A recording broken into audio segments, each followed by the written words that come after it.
特朗普加关税绝俄罗斯命根，美国开始从热舒夫基地撤离，不再对乌提供新援助。美国从东欧撤离1万名美军，是向俄妥协吗？欧洲筹集8万亿欧元，加速自身防务。比利时援乌10亿欧元，并交付2架 F-16。日本有意派兵参加北约支持乌克兰任务，是想摆脱自卫队限制吗？俄乌最新战报，红军村俄军多地战败。普京若不能通过谈判得到乌东4州，将会不惜一切代价通过军事手段夺取整个乌克兰。精彩内容马上开始。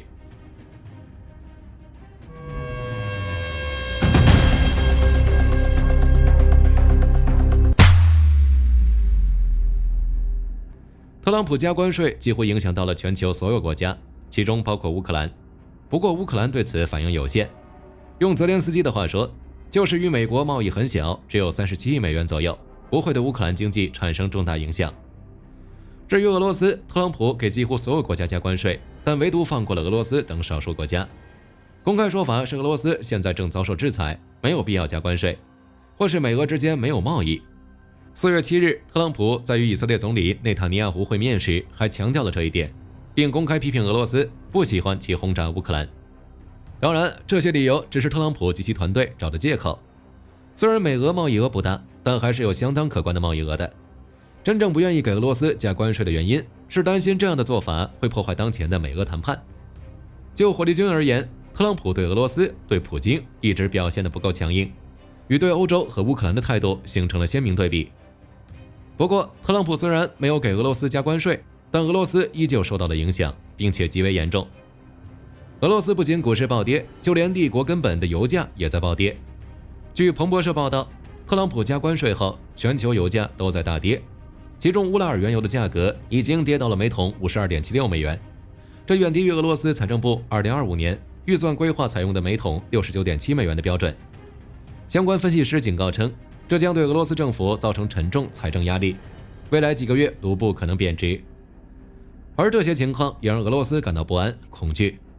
如俄总统新闻秘书佩斯科夫在接受《莫斯科时报》采访时，就承认油价对俄罗斯国家预算的重要性，并将特朗普加关税引发的全球市场动荡描述为极端、紧张和情绪激动。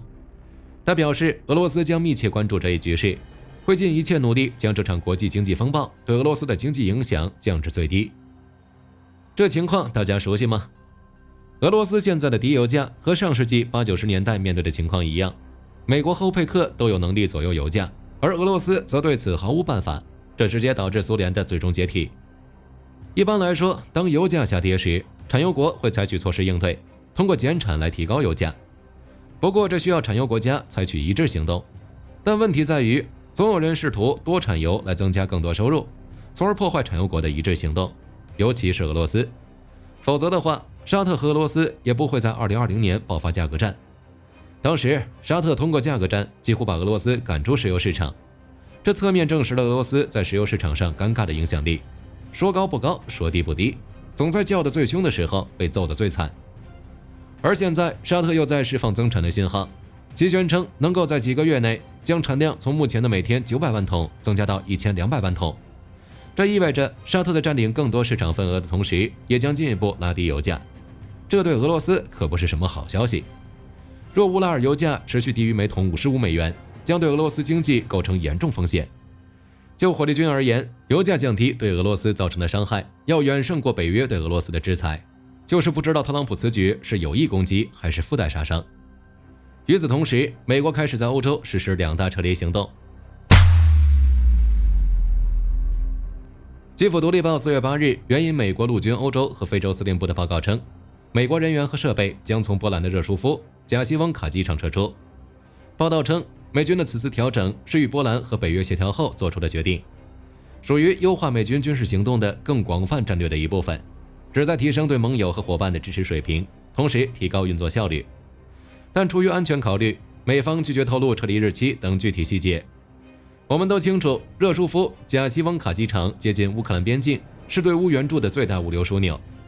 波兰国防部今年1月份说，约95%的对乌军援物资通过该枢纽转运。那此次美军撤离会削弱对欧洲安全和对乌支持的保障吗？对此，波兰总理图斯克8月作出回应称，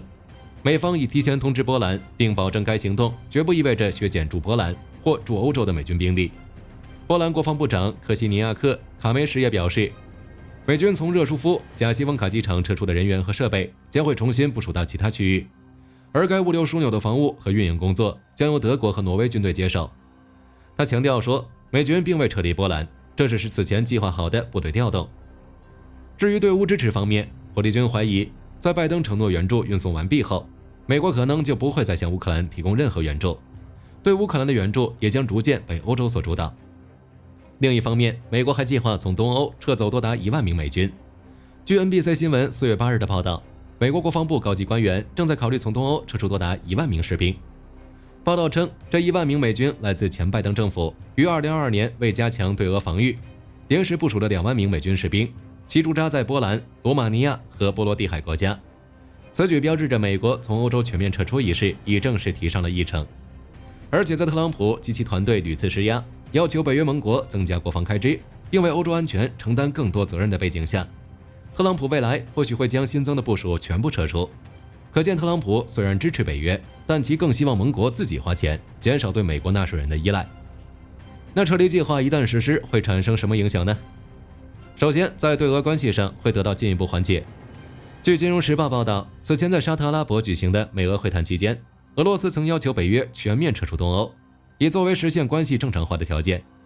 如果撤离计划得以实施，美俄关系可能会缓和很多，甚至对美国的和平协议都有一定的帮助。但有得必有失，美国和欧洲国家的关系将会因此变得危险。一旦撤离计划实施，将会削弱对俄罗斯的威慑力。北约秘书长马克·吕特早些时候表示，任何撤离计划都应该在与欧洲盟国密切协调后进行。芬兰国防部长安迪·哈卡宁也在接受《金融时报》采访时表示，欧洲国家必须与美国协调，制定出一个明确计划，来逐步承担欧洲大陆的更多国防负担。但美军的撤离速度明显比欧洲提高自身能力的速度更快。《泰晤士报》更是直言，英美这对铁杆联盟的关系都因此开始出现微妙裂痕。报道称，英美的情报合作已经有了破裂的迹象，这种迹象是从特朗普下令暂停同乌克兰分享情报时凸显出来的。当时美国甚至拒绝和英国方面互通情报，虽然之后美国恢复了情报，但这种随意性的处置方法还是令英国等一众盟友深感忧虑，让他们不得不提前做打算。此外，报道还结合特朗普加关税的举动，称英国也无法置身事外。尽管对英国新加的关税只有 10%， 但英国首相斯坦默不久前发出灵魂感叹称，旧的世界体系正在被重置。美国不再关注欧洲安全以及北约问题，意味着留给欧洲加强防卫的时间不多了。自欧洲筹集8万亿欧元进行重新武装计划后，欧洲大批军工企业都在加班加点恢复生产，欧洲军工实力正在快速恢复。在最新进展中，德国莱茵金属公司为生产更多155毫米炮弹，收购和改造了消化纤维素公司。4月8日，综合战争研究所防务新闻的报道，莱茵金属公司宣布收购德国消化纤维生产商哈格多恩 NC， 并计划在未来数月内将其生产线转型为军用等级的消化纤维，以保障和提高火药产量的供应，从而生产更多的炮弹。莱茵金属指出，本次收购有助于解决供应链上原材料短缺的问题，将进一步提高炮弹质量和产量。质量上，消化纤维是推进药的主要成分，能将155毫米炮弹从现代榴弹炮中发射至超过40公里之外。通常，炮兵会通过放置更多的药包来延长射程。产量方面，在俄乌战争全面爆发前，欧洲的炮弹产能就因分工太细、人才断层、原材料短缺等原因，导致量产困难。据悉，截至目前，欧盟与业界已共同投入逾15亿欧元，用于扩增炸药、推进药与炮弹的生产能力。欧盟预期2025年欧洲年产炮弹数量将从2023年初的约23万发大幅提升至200万发。而莱茵金属作为欧洲大口径弹药生产的企业之一，如今又收购了海格多恩 NC， 拥有的第4个消化纤维素生产基地，自然也会扩大炮弹产能。其目标是在2027年前达到年产量110万发155毫米炮弹。对乌克兰的援助，欧洲也在逐渐顶替美国进行主导。据基辅独立报报道，比利时首相巴特·德韦弗与外交部长马克西姆·普雷沃特和国防部长西奥·弗兰肯组成代表团，于4月8日访问了基辅州的布恰，并会见了泽连斯基。之后便在基辅举行的新闻发布会上表示，布鲁塞尔将在2025年向乌克兰提供价值10亿欧元的援助和交付2架 F-16战机。值得注意的是，这是比利时新政府自2025年2月就职以来首次访问乌克兰，但上来就送了一份大礼。这些资金将用于购买武器和加强乌克兰的国防部门。此外，泽连斯基还补充说，比利时还将和乌克兰进行联合武器生产，共同签署3项协议。巴特·德维弗和比利时内阁成员共同表示，将继续全力支持最勇敢的欧洲人。战争已经3年多，欧洲对乌克兰的援助有增无减，热情仍然不低。加上欧洲正值全面武装，军工产业恢复，俄罗斯要击败乌克兰将越来越有难度。有意思的是，日本和欧洲的关系在特朗普加关税的情况下开始升级，日本有意参与北约支持乌克兰任务。据自由时报报道，日本防卫大臣中谷元4月8日与来访的北约秘书长吕特会谈时表示，日本有意愿参与北约援助乌克兰的指挥机构，这将是日本与欧洲关系的大幅升级。报道称，日本此前已向乌克兰提供了防卫装备与援助，现在想更进一步，参与设于德国魏斯巴登美军基地的北约对乌克兰安全援助与训练任务。不过相关细节仍在讨论中，是否会派遣自卫队前往还是个未知数。但依据日本在2战后限制自卫队角色的传统，任何形式的合作都不应涉及战斗任务。对此，中谷元给出的参与理由是日本希望进一步深化与北约的安全合作，而参加 NSATO 任务则有助于日本从俄罗斯入侵乌克兰的经验中汲取教训。但就火力军而言，日本此举更像是作为解除自卫队限制、恢复正常军队的第一步。库尔斯克方向，双方在奥列什尼亚和东南方向的古耶沃等地持续交火，但战线并无太大变化。但乌军在古耶沃地区采取远程布雷的方式，摧毁俄军突击小组，阻止了俄军越境打击。乌克兰空军也在昨日战斗中对戈普塔里夫卡的俄军据点实施了3次空袭。此外，乌军第413无人系统部队的突袭者营和第728空突团联手摧毁了俄军隐藏在树林里的2套山毛榉防空导弹系统。乌军的打击力度正进一步加大。在苏梅方向 ，Deep State 表示，俄军正试图在朱拉夫卡到苏贾检查站的整个边境地区站稳脚跟，并且没有停止对巴西夫卡村的进攻，因为该村是边境地区最大的定居点，因此俄军可能会试图将其变成进一步向尤纳基夫卡推进的据点。而乌军则加大了在巴西夫卡的反击力度。如今，该村的建筑物已被炮火夷为平地，属于不折不扣的灰色区域。由于无险可守，双方都没有控制该地区。比尔格罗德方向，乌军继续向前推进，双方交火规模不大。除了继续争夺波波夫卡村外，4月8日，一个乌克兰团发布了乌军摧毁格拉夫科夫卡和纳杰热夫卡附近俄罗斯桥梁的镜头。该团报告说，俄军第155海军步兵旅的成员正在该地区驻守。值得注意的是，泽连斯基周一晚间公开证实了乌军在比尔格罗德和库尔斯克的存在。他强调，乌军在这些地区的主要目标是尽可能地保护乌克兰的土地，保护乌克兰苏梅和哈尔科夫地区免受俄罗斯攻击。而俄罗斯方面则拒绝对泽连斯基的说法发表评论。库尔斯克尚未夺回，比尔格罗德却丢了，布良斯克还不时被攻击。对俄罗斯来说，应该没有比这个更耻辱的事情了。莱万方向，霍尔蒂察集团军发言人特雷胡波夫上校报告说，在乌军反击后，俄军用轻型车辆试图通过不谈协同的方式夺回阵地，而且在进攻过程中，俄军丝毫不隐藏自己的位置，甚至俄军步兵经常在没有防弹衣的情况下进行攻击。目前，俄军已向杰林尼夫卡推进4公里。顿涅茨克西维尔斯克方向，据欧洲新闻广场报道，俄军第3军第32摩步旅从比洛霍里夫卡南部和北部同时向西推进，试图切断乌军南北部极线，进而包围采石场的乌军。但由于装甲车短缺，进攻中使用防护力不足的民用车辆遭到乌军无人机和远程火炮打击而损失惨重。恰索菲亚尔方向，乌军第24机械化旅击溃了俄军精锐的第98空降师突击队，随即使用 FPV 无人机对俄军伞兵悉数收割。红军村方向，俄乌双方在舍甫琴科的争夺进入白热化，乌军占据大半个定居点后，俄军在舍甫琴科东北部建立起立足点，但随后又被乌军摧毁。目前在红军村方向有多个定居点像舍甫琴科一样几度易手，不过依旧是乌军占优。正逐步反击压制俄军。西南方向4月8日，一个乌军战术小组报告说，俄军最近在亚森诺维附近进行了一次连级机械化突击，试图夺取博赫达涅夫卡、特罗伊茨克和霍里霍夫，但均被乌军击退，并被摧毁了2辆坦克、2辆装甲运兵车、4辆全地形车、4辆摩托车和50名俄军士兵。另一个乌军旅指挥官也于4月8日表示，俄军最近开始在该地区使用更多的装甲车突击，但由于乌军地面和无人机部队的整合得到改善，俄军自和平谈判开始以来，在该地区的装备损失增加了2倍。俄军事博主还一再声称，乌军无人机具有低空空中优势，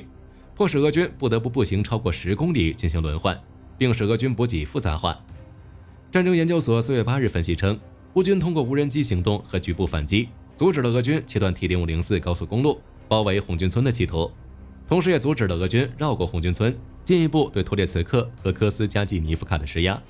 让其一直无法占领到第聂伯罗彼得罗夫斯克州的剩余3公里。同时，战争研究所还报道称，在过去13个月里，俄军在红军村方向损失了超过5个师的坦克和数万名士兵，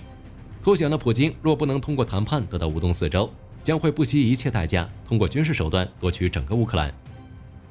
扎波罗热战场，乌克兰南部国防军发言人沃格申上校4月8日表示，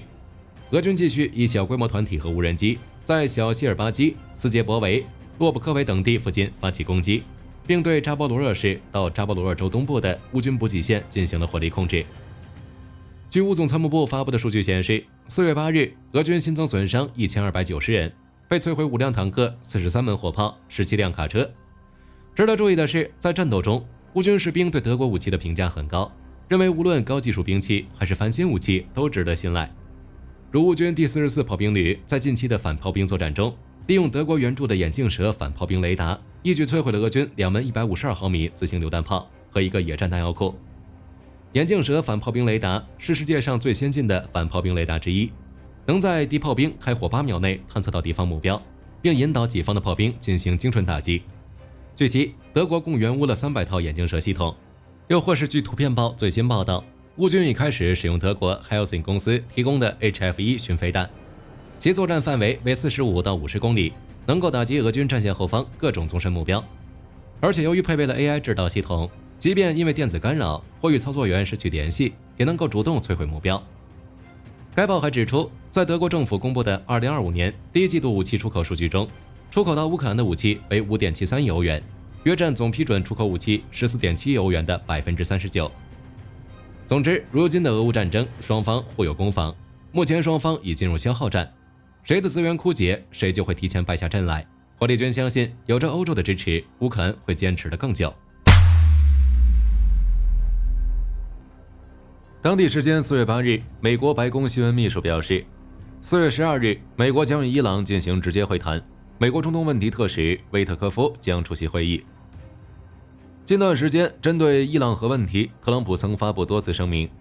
称若无法与伊朗达成新的核协议，那么美军将发动空袭行动。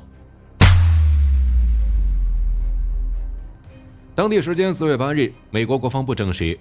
美军驻北约军事委员会代表肖沙纳·查特菲尔德已经被解除职务，将由其在北约的副手、陆军国民警卫队准将肖恩·弗林临时接任职务。美国媒体表示，这是特朗普自1月重返白宫以来解职的第9位军方高级将领。据悉，肖沙纳·查特菲尔德是美国海军中少数3星女将军之一，曾任美国海军战争学院院长，同时也是学院史上首位女院长。根据俄罗斯卫星社报道，4月8日，美国国防部长皮特·赫格塞斯表示，即将出台的美国国防部预算将首次达到1万亿美元。而在4月7日，特朗普与内塔尼亚胡在白宫会面时就曾表示，这将是美国最大规模国防预算。好了，本期节目到这里就结束了。大家觉得从东欧撤离1万名俄军是为了缓解美俄关系吗？美国还会对乌进行新援助吗？欢迎在评论区留言讨论。我是火力军，下期再见。